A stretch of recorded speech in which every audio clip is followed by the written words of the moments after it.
Түнгі аспанға ай нұрын шашқаныңдай Құрметті ағайын туыс, құда жекжат, нағашы жем бөлелер, дос жаран әріптестер.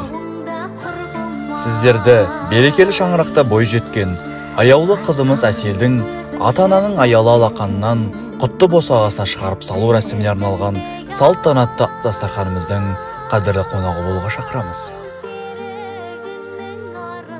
Той салтанаты 2022 жылдың 1 шілдесі күні сағат 13:00-де басталады.